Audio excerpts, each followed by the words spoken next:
Episode 257. A winner is a dreamer that never gives up.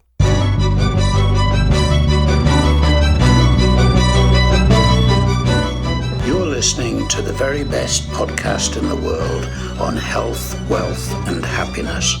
Please remember to leave a review and share with all your friends and family.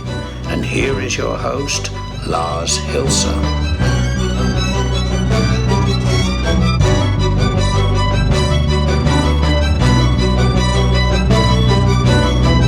And now we all put our hands together to welcome the Tuesday of this week at the very best podcast in the world, your only source in the universe for personal supremacy through health, wealth, and happiness. Now, I wonder why sometimes I make it on one breath and sometimes I don't. But it doesn't matter because we may. So today we're talking about winners. And there's this famous quote attributed to Churchill where he supposedly said, if you're going through hell, keep going. And that's exactly the point of this episode. And we're briefly going to go through this because let's do the housekeeping first. Item number one, as always, sharing is caring. So if you find this episode or any other one helpful, which you probably do, then make sure to share it through your social media channels. Background is, or why you should do that, this podcast is purely altruistic. I don't really make a dollar off of it. No, not even really. I don't. And the reason is that I hate all of these self-motivation gurus, get rich quick scam motherfuckers. And that's the point of this show, is to stop these wallet rapists from raping your friends' wallets with exaggerated promises and so on and so forth.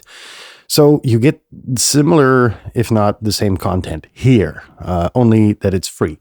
And to prevent your friends from falling victim to this devious crime of wallet rapery, if that's even a word, make sure to share this content because it is actually improving people's lives.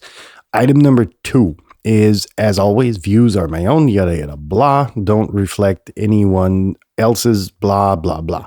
Item number 3, remodeling mode still going on. So tons of work, shorter episodes, more concise information.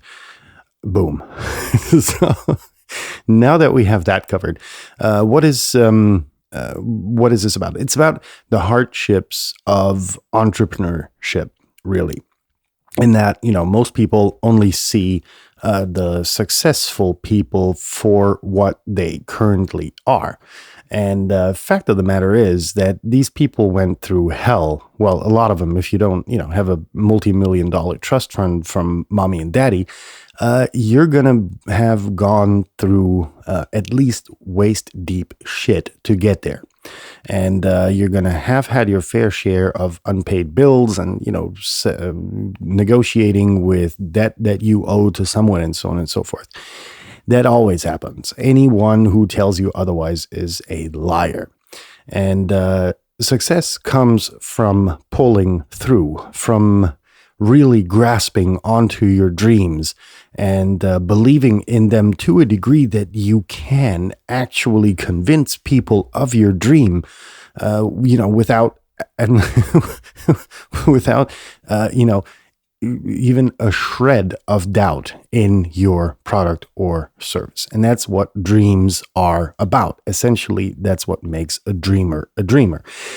Most people, however, get demotivated or, whatever, by friends in their surrounding. And that's where you've got to get out of your neighborhood if you want to make it in life, right? Look back, remember your high school grad class or something.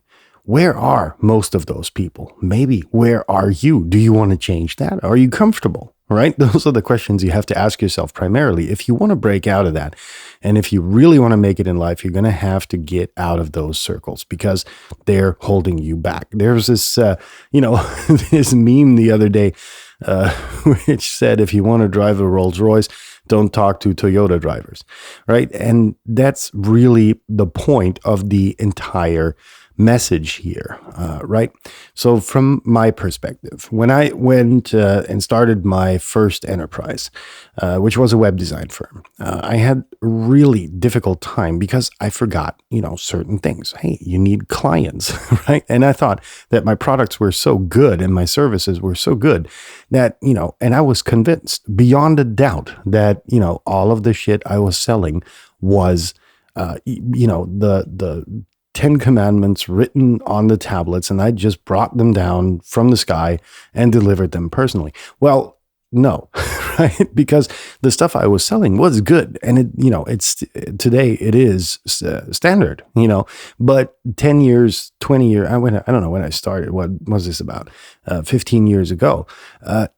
Those were futurist visions, right? They were so far from the zeitgeist that it was insanely difficult to sell. And I didn't want to go down and, do normal websites because I would have too much competition. And I wanted to be out of the competition. Problem was my goals were set too high. And that's why, essentially, I went into consulting to kind of co-finance the web design gig that I had, pulled up. And then everything started to work out. But until that point, it was really hell. However, I was so convinced, again, about my product, services, capabilities, what I could offer to the market, that I was really, really strenuous about, pulling through and showing the people that I had the material to sell and that it was really worth their while to watch, right?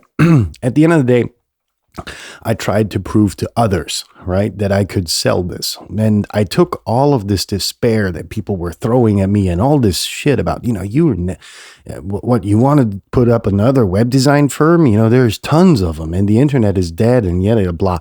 And I was like, no, here's the catch, right? This is what I'm doing better. This is why my stuff is future-proof. This is where, the journey is going to go. And that's essentially what differentiated me from the pack. And that's how I actually became successful, was by pulling through, sticking to my dream, essentially being a dreamer, and then in the long run being the winner because I never gave up.